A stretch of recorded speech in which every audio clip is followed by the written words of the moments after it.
Assalamualaikum warahmatullahi wabarakatuh. Selamat pagi anak-anak. Semoga hari ini masih pada tetap semangat dan juga dalam keadaan sehat walafiat, sehingga kita dapat mengikuti pembelajaran kita pada hari ini. Amin ya rabbal alamin. Untuk akidah akhlak pada hari ini kita akan melanjutkan pembelajaran, yaitu tentang Asmaul Husna bagian kedua ya.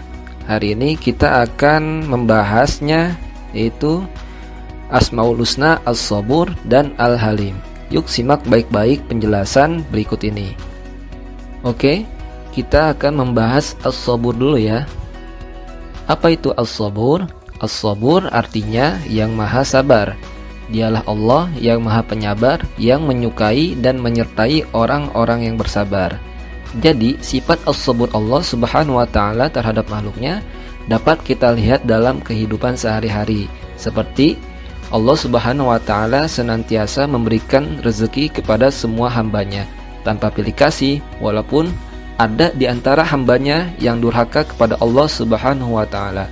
Sifat sabar Allah melebihi segala sifat sabar pada makhluknya, seperti manusia, karena Allah sendiri memiliki sifat yang maha sabar, artinya tidak ada tandingannya. Maka Allah memerintahkan kepada manusia untuk memiliki sifat-sifat sabar ya, sehingga Allah akan sangat mencintai kepada manusia yang memiliki sifat sabarnya Allah. Allah berfirman dalam Quran surat Al-Baqarah ayat 153 yang berbunyi, A'udzu billahi minasy syaithanir rajim. Bismillahirrahmanirrahim. Ya ayyuhalladzina amanu ista'inu bis-sabri was-salah. Innallaha ma'as-sabirin. Shadaqallahul azim. Yang artinya, wahai orang-orang yang beriman, mohonlah pertolongan hanya kepada Allah subhanahu wa ta'ala dengan sabar dan salat. Sungguh Allah beserta orang-orang yang sabar. Nah, menurut tafsir Imam Al-Ghazali, maknanya adalah sifat sabur yang dimiliki oleh Allah subhanahu wa ta'ala mengandung makna bahwa Allah tidak bersifat tergesa-gesa sehingga bergegas melakukan sesuatu sebelum waktunya. Akan tetapi Allah subhanahu wa ta'ala meletakkan sesuatu dengan ukuran tertentu dan dengan aturan-aturan tertentu pula. Dan juga Allah subhanahu wa ta'ala tidak menunda-nunda sesuatu seperti orang yang malas.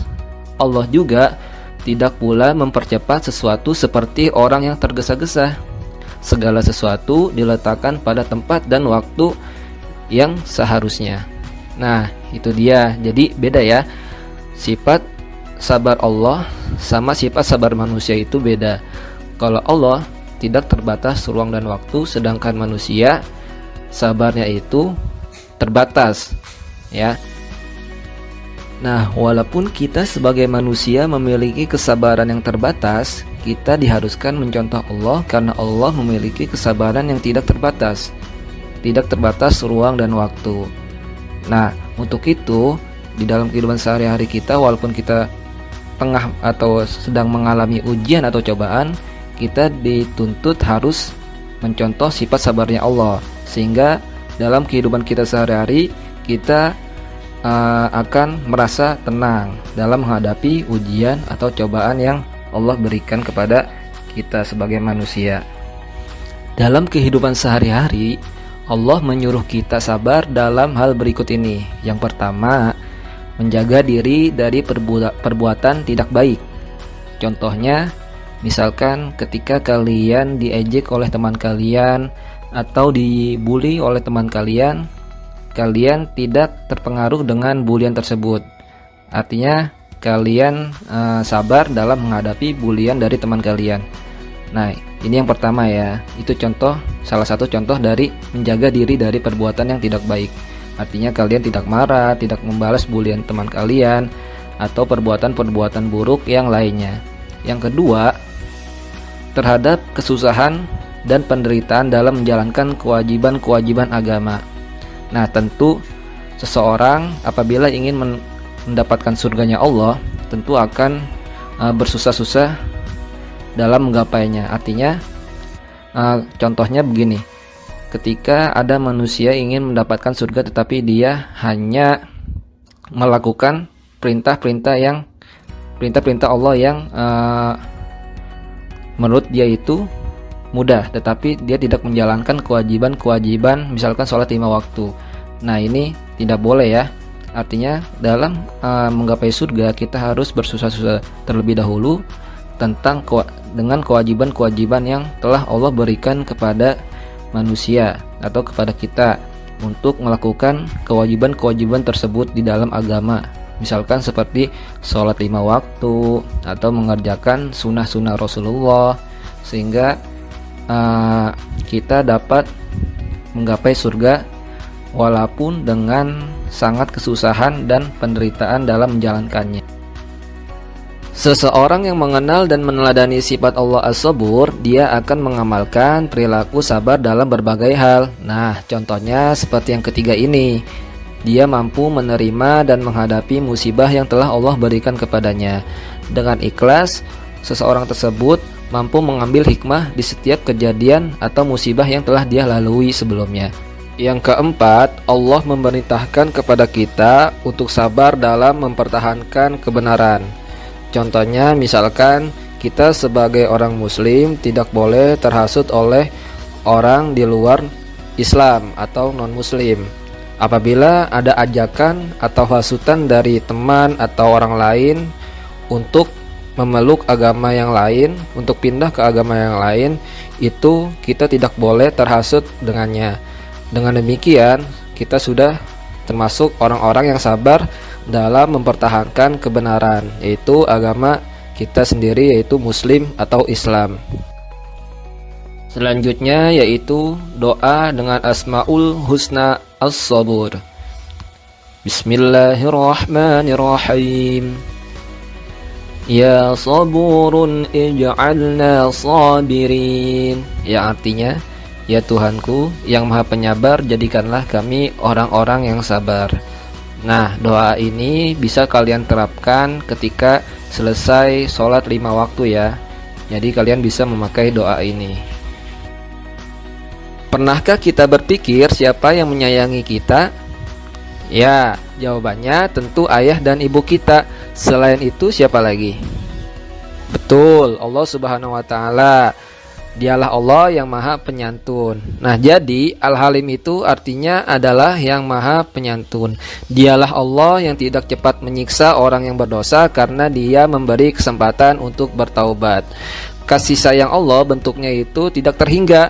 Walaupun manusia sering berbuat salah kepada Allah Subhanahu wa Ta'ala, tetap Allah memberikan kesempatan untuk hidup dan bertaubat kepadanya. Coba kalian bisa melihat orang-orang yang senang berbuat jahat, misalkan mencuri, berjudi, minum minuman keras, dan sebagainya. Allah kasih sayangnya akan tetap menyayangi orang-orang yang berbuat jahat asalkan mereka mau bertaubat dengan sungguh-sungguh. Bukti bahwa Allah Maha Penyantun tertuang dalam Quran Surat Al-Baqarah ayat 225.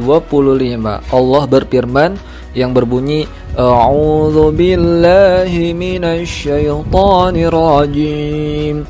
Bismillahirrahmanirrahim. Wallahu ghafurun halim. Yang artinya, dan Allah Maha Pengampun lagi Maha Penyantun. Dari firman Allah tadi, kita tahu bahwa Allah memiliki sifat Al-Halim, yaitu Maha Penyantun. Nah, dalam Al-Quran, kata Al-Halim tidak hanya dimiliki oleh Allah saja, tetapi atribut ini atau kata Al-Halim ini bisa disandang oleh manusia pilihan yang mempunyai sifat dan karakter penyantun. Nah, mereka itu seperti Nabi Ibrahim, Nabi Ismail, dan Nabi Ayub. Sekalipun ada manusia yang bergelar Al-Halim, sikap santun Allah ini berbeda, tidak dibatasi oleh ruang dan waktu. Nah, Dia Allah Subhanahu wa Ta'ala yang telah menyaksikan kedurhakaan para pendurhaka dan Dia masih memberi kesempatan bagi mereka untuk memperbaiki diri. Dia juga, Allah itu begitu santun walau kekuasaannya meliputi langit dan bumi. Nah, sebenarnya kita juga bisa sebagai menjadi Al-Halim atau mencontoh sifat Al-Halim Allah, supaya kita dapat bersyukur apapun yang diberikan oleh Allah kepada kita sebagai nikmatnya atau rezekinya. Nah, oleh karena itu kita harus banyak bersyukur kepada Allah karena telah memberikan banyak rezeki kepada kita. Nah, bentuk syukur itu adalah menambah taat dalam beribadah kepada Allah Subhanahu wa taala dan selalu berbagi rezeki kepada orang lain. Caranya adalah dari rezeki yang kita terima sebagian kecil diberikan kepada yang tidak mampu. Nah, tahukah kalian siapa yang termasuk kelompok yang tidak mampu? Ya, betul. Di antaranya mereka adalah fakir miskin, orang jompo, anak yatim, termasuk anak-anak yang putus sekolah karena kekurangan biaya sekolah. Nah, di sini ada doa dengan Asmaul Husna Al-Halim ya. Kalian bisa mempraktekannya di dalam sholat 5 waktu atau dalam sholat-sholat sunnah ya, setelah sholat sunnah atau setelah sholat wajib. Nah, Bapak bacakan. Ya halimun zayyina bil hilm, yang artinya, ya Tuhanku yang maha penyantun, hiasilah hidup kami dengan sikap penyantun. Nah, doa ini bisa kalian amalkan ya di dalam kehidupan kalian sehari-hari. Oke, sekian pembelajaran kita pada hari ini, yaitu tentang Asmaul Husna, As-Sabur, dan Al-Halim. Nah, tugasnya kalian hafalkan doa Asmaul Husna, As-Sabur, dan Al-Halim tadi ya, pakai arti. Jangan lupa kirim ke dalam Google Classroom. Oke, sekian. Kurang lebihnya mohon maaf. Terima kasih. Wassalamualaikum warahmatullahi wabarakatuh.